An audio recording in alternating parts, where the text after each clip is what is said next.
30 నిమిషాలలో నొప్పి లేకుండా వేడికోస్ స్వయం చికిత్స. ఆవేశ హాస్పిటల్, హైదరాబాద్. నమస్తే రమగారు. నమస్తే. స్టోరీ ఒకటి చెప్పుకుందామని అహింసా జ్యోతుల నుంచి చెప్పుకుంటున్నాం కదా కథలు.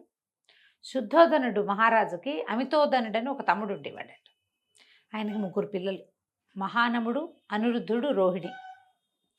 మహానముడు కొంచెం పర్వాలేదు, అనిరుద్ధుడు చాలా ప్రపంచ జ్ఞానం తక్కువ ఉన్నవాడు. వాడికి చాలా విషయాలు తెలియదు.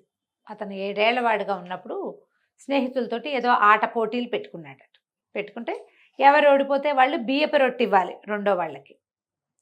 అనిరుద్ధుడు ఓడిపోయాడు. ఓడిపోతే వాళ్ళ అమ్మకి సేవకుడితో కబురు చేశాట, అమ్మ బియ్యపు రొట్టె పంపించు అని. బియ్యపు రొట్టెలు పంపింది 2. తినేశారు. మళ్ళీ ఆడారు. మళ్ళీ అనిరుద్ధుడు ఓడిపోయాడు. మళ్ళీ బియ్యపు రొట్టె పంపించమన్నాడు. 2 సార్లు 3 సార్లు వచ్చింది. 4వసారికి అయిపోయినాయి బియ్యపు రొట్టెలు, ఇక లేవు. ఆవిడేం చేసింది, ఖాళీ గిన్నె పంపిస్తే వాడికి అర్థమవుతుందని సైనికుడికి ఇక లేదని చెప్పు అని చెప్పి పంపించింది. అయితే ఆ గిన్నె అక్కడ పెట్టున్నప్పుడు ఎవరో ఒక రొట్టె పెట్టారు అందులో. అది పాత బియ్యపు రొట్టె లాంటిది కాదు, కానీ ఏదో ఒక రొట్టె. ఆ గిన్నె వచ్చింది. గిన్నె వస్తే గిన్నె తీసుకున్నాడు. గిన్నె తీసుకుంటే అందులో చిన్న రొట్టె ఉంది. అంతకుముందు రొట్టెలు ఇంతంతవి, చపాతీలు లాంటివి. ఇది అంతుంది, గుండ్రంగా కొంచెం ఎత్తుగా. అయితే ఇతను ఏం చేశాడు, ఆ రొట్టెని వాళ్ళకి ఇస్తే వాళ్ళు నువ్వు కూడా తిని, ఇదేదో కొత్తదంటే ఇద్దరు కలిసి తిన్నారు. ఈ సైనికుడు ఇక లేదు అని చెప్పాడు. వాడేమనుకున్నాడు, ఈ రొట్టె పేరే ఇక లేదనుకున్నాడు. వాళ్ళతో పాటు చిన్న ముక్క తిన్నాడు, ఇదేదో కొత్తగా ఉందని. అక్కడి నుంచి పరిగెత్తుకుంటూ తల్లి దగ్గరికి వచ్చి, అమ్మ ఈ ఇకలోదు రొట్టెలు ఎప్పుడు పెట్టలేదేమిటమ్మా, నాకు ఆ ఇకలేదు ఎక్కడుందో, ఈ పట్టుకురా నాకు పెట్టు మళ్ళీ అన్నాడు. వాళ్ళమ్మ నిర్ఘాంతపోయింది. నేనేం చెప్పాను, వీడికి ఏం అర్థమైంది? పళ్ళవే పంపించామనుకో, లేదని అర్థం చేసుకోవాలి. వాడి బుర్రకే కల. అలాంటి అమాయకపు ప్రాణి అనమాట అనిరుద్ధుడు. అయితే వీడికి 2-3 ఫ్రెండ్స్ ఉన్నారు, భద్రుడు, కింబిలుడు అని. ఆ భద్రుడు కింబిలుడు కూడా ఇలాగే పెరిగినట్టు కనపడుతుంది, తెలివి తక్కువగా. ఓసారి వీళ్ళకి 15 ఏళ్ల వయసు వచ్చాక భద్రుడు, కింబిలుడు, మన అనిరుద్ధుడు 3 కూర్చుని మాట్లాడుకుంటుంటే బియ్యం ఎక్కడి నుంచి వస్తాయి. ఆ కింబిలుడు అంటట, వాడు ఏం చెప్తున్నాడు, బియ్యం కడిగేందుకు ఒక పాత్ర ఉంటుంది, అందులోంచి వస్తాయిరా అంటట. కడిగే పాత్రలోంచి వస్తాయంటాడు ఒకడు. బాగుంది. అట్లా కాదు, అన్నం వండటానికి ఒక తపేలా ఉంటుంది, తపేలాలోంచి వస్తాయి బియ్యం అంటాడు. అన్నం తపేలాలోంచి వస్తుంది అంటాడు.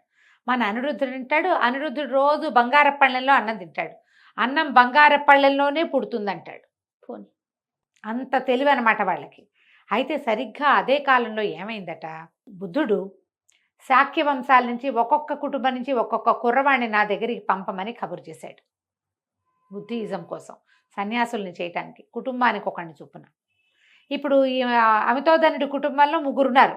ఒక మహానముడు, అనిరుద్ధుడు, రోహిణి ఆడపిల్ల కాబట్టి అమ్మాయి కాదు. మహానమ్ముడు వెళ్ళాలి, పెద్దవాడు కాబట్టి. అయితే ఆ మహానముడికి మహారాజ్యకాంక్షట. వాడు చాలా ఇవన్నీ ఎంజాయ్ చేయాలని అది ఉంటుంది. వాడికి సన్యాసం అంటే ఏమిటి, అనుభవం అంటే ఏమిటి, ఆ వ్యవహారాలన్నీ తెలుసు. వాడు తెలివి తక్కువవాడు కాదు, అనిరుద్ధుడు తెలివి తక్కువవాడు. అయితే ఏమన్నాడు, ఇద్దరు కలిసి మాట్లాడుకుంటూ మీరు ఏం చేశాడు, ఎలాగైనా అనిరుద్ధుడిని పంపించాలి, అనిరుద్ధుని పంపాలి కాబట్టి ఏమన్నాడు, ఒరే పిచ్చి వెధవా, బియ్యం కంచంలో పుట్టడం ఏమిట్రా, బియ్యం కంచంలో పుట్టవు, నేలలో పుడతాయి, నేలని తవ్వాలి, నేలని తడపాలి చాలా రోజుల పాటు, దాన్ని మొత్తం తవ్వాలి, ఇవన్నీ వరుసగా గింజలు వేయాలి, మళ్ళీ నీళ్లు పెట్టాలి, ఆ గింజలు మొలకెత్తాలి, వాటిని సరిచేయాలి, కలుపు తీయాలి, అవి ఇంత ఎత్తొచ్చాక వాటికి నేలకి ఏదైనా ఎరువు ఇవ్వాలి, పైన ఏదైనా చల్లాలి, ఆ తర్వాత కంకులు వేస్తాయి, అవన్నీ కొయ్యాలి, కోసిన వాటిని కుప్పేయాలి, ఎంత పని. ఆ తర్వాత మళ్ళీ తూర్పారపడి వాటిని చేయాలి, ఏమంటారు దాన్ని, ఊడుపులు చేసిన, ఊడుపులు అంటే మొత్తం మొక్కలు పెట్టాం కదా, ఈ కుప్పలు వేసిన తర్వాత వీటిని నూర్చాలి, వాటన్నింటిని కొట్టి కంకుల్ని గడ్డిని వేరు చేయాలి, గడ్డిని మోపులు చేయాలి, కంకుల్ని సెపరేట్ చేయాలి, వీటిని ఎండబెట్టాలి, తర్వాత దాచిపెట్టాలి. ఆ తర్వాత ఏం చేయాలి, దంచి చెరిగి అప్పుడు బియ్యం సిద్ధమవుతుంది. అప్పుడు ఆ తర్వాత ఏమైంది, ఆ తర్వాత మళ్ళీ దీన్ని కడగాలి, పొయ్యి వెలిగించాలి, నీళ్లు సరిపడా పోసి పెడితే అన్నం అప్పుడు తయారవుతుంది. అనిరుద్ధుడు ఆశ్చర్యపడి, ఏమిటి అంత పనే, కంచంలో పెడితే వచ్చేదా అన్నాడు. అనేసరికి మహానవుడు, అవునరా, ఇది 9 నెలల పని, ఈ పనులన్నీ నా వల్ల కాదురా, ఇవి వ్యవసాయాలు, అందుకే నేను బుద్ధుడి దగ్గరికి వెళ్ళిపోదాం అనుకుంటున్నా. రివర్స్ సైకాలజీ వాడాడు. వెళ్ళిపోదాం అనుకుంటా. బుద్ధుడు ఎట్లాగో శాక్య కుటుంబాల నుంచి ఒకడిని పంపించమన్నాడు కదా, నేను వెళ్ళిపోతా, హాయిగా నువ్వు ఇక్కడే ఉండు అన్నాడు. అనగానే అనిరుద్ధుడు నన్ను, ఓ నాయనా, నీకు కనీసం బియ్యం ఎలా వస్తాయో ఈ ప్రాసెస్ వ్యవహారం అంతా నీకు తెలుసురా, నాకు అస్సలు తెలీదు. తూ అంటే తా తెలీదు, నేనేం చేస్తాను ఇక్కడ ఉండి ఈ వ్యవసాయాలు అవిను, నేనే వెళ్తాలే బుద్ధుడి దగ్గరికి, నువ్వే నీకు తెలుసు కదా, నువ్వు చేసుకుంటే మహానవుడు సంతోషించాడు. వాడికి కావాల్సింది అది. వాడికి ఏం కావాలి? తను వెళ్ళకూడదు, తన బదులు అనిరుద్ధుడిని పంపాలి. నేను వెళ్ళను, వీడిని పంపండి అంటే ఇంటిల్లి పాది ఏమంటారు, ఎవరెవరో ఇంత స్వార్థపరుడు అమాయక పక్షిని వాడిని పంపుతావా అంటారు. వాడికే పుర్రెక్కిచ్చామనుకో అంతే, వాడికి పుర్రెక్కిస్తే వాడు వెళ్ళిపోతాడు. అక్కడి నుంచి నేను బుద్ధుడి దగ్గరికి వెళ్ళిపోతా అని పరిగెత్తుకుంటూ వాళ్ళ అమ్మ దగ్గరికి వెళ్ళాడు 15-16 ఏళ్ళ అనిరుద్ధుడు. వెళ్ళి, అమ్మ నేను బుద్ధుడి దగ్గరికి వెళ్తానమ్మా అన్నాడు. ఆవిడ తెల్లబోయింది. రే నీకు ఎందుకురా నాయన, నీ వల్ల కాదురా, అవన్నీ నువ్వు చెయ్యలేవు, నువ్వు అమాయకుడివి అంటే, అమాయకుడు నేనమ్మా, అమాయకుడు కాబట్టి చేయగలుగుతాను, నేను వెళ్ళాల్సిందే, నేను ఈ పనులన్నీ చేయలేను, ఆ వ్యవసాయం నాకు రాదు, ఆ పనులన్నీ నాకు రావు, నేను ఏమైనా వెళ్తానని ఒంటి కాలు మీద నుంచున్నట్టు. నుంచుంటే మరి ఏం చేస్తారు? సరే ఆవిడేమంది, ఒరే నువ్వు ఒక్కడివే అయితే నేను నిన్ను పంపనురా, భద్రి కూడా నీతో వస్తానంటే పంపిస్తాను.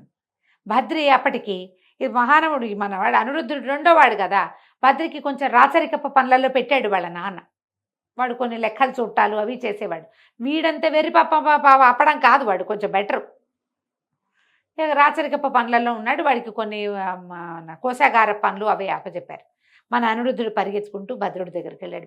బద్రి మనం వెళ్దాం రా, ఎలాగూ మనకి శాక్యముని ఏం చెప్పాడు, మనకి ఒక్కొక్క శాక్యం అంతా నుంచి ఒకళ్ళని రమ్మన్నాడు, మా ఇంటి నుంచి నేను వస్తాను, మీ ఇంటి నుంచి నువ్వురా, కింబిల్ని కూడా తీసుకెళ్దాం, మనం అందరం ఒకే చోట ఉండొచ్చు అన్నాడు. అక్కడికి వెళ్ళి ఏం చేస్తామో అడుగు తింటామని తెలియదు పాపం, అమాయకుడు కదా.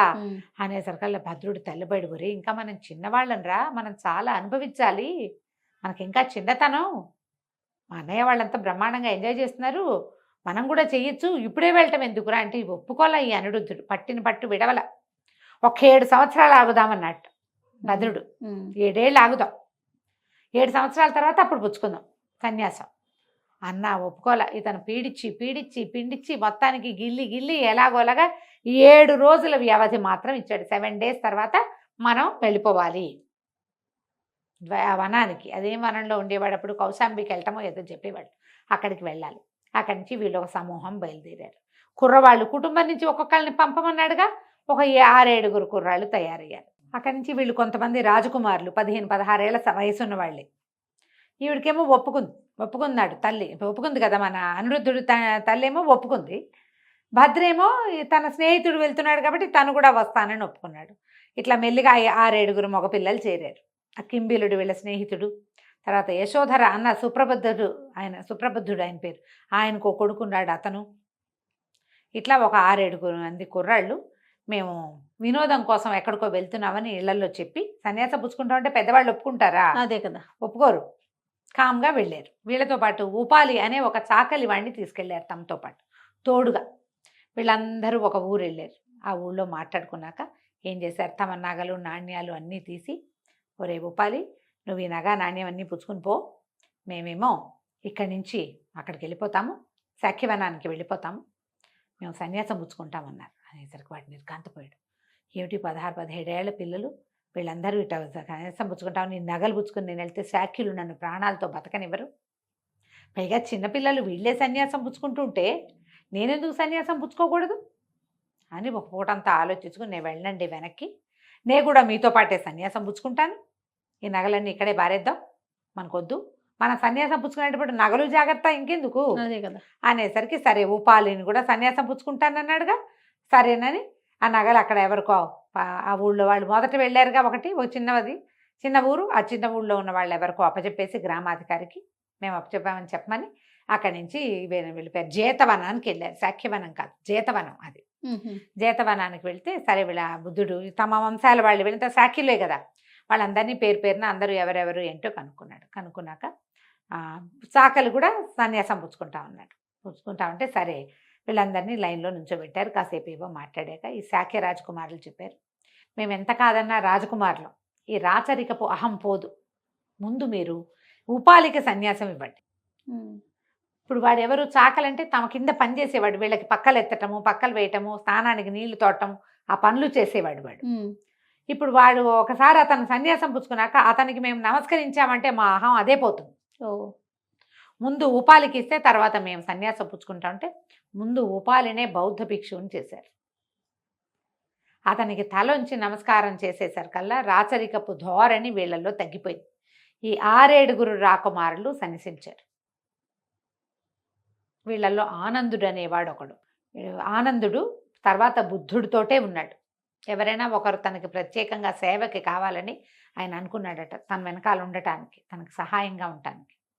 అయితే ఆనందుడేవో కొన్ని ఇవి పెట్టి, ఏమిటి కొన్ని రూల్స్, మీరు విడిచిన బట్టలు నేను కట్టను, మీరు విడిచింది నేను తిన్ను, నేను తెచ్చిన భిక్షే మీరు తినాలి అని ఇలా కొన్ని రూల్స్ పెట్టి, ఈ రూల్ ప్రకారం ఉంటానంటేనే నేను బుద్ధుడి వెనకాల ఉంటానని ఒప్పుకున్నాడు. కానీ ఎప్పుడూ ఆనందుడు బుద్ధుడిని వదిలిపెట్టలేదు. చివరి దాకా అన్ని బౌద్ధ జాతక కథల్లోనూ బుద్ధుడితోటి ఆనందుల వారు ఉన్నాడు అని చెప్తారు. ఆనందుడు ఉన్నాడు.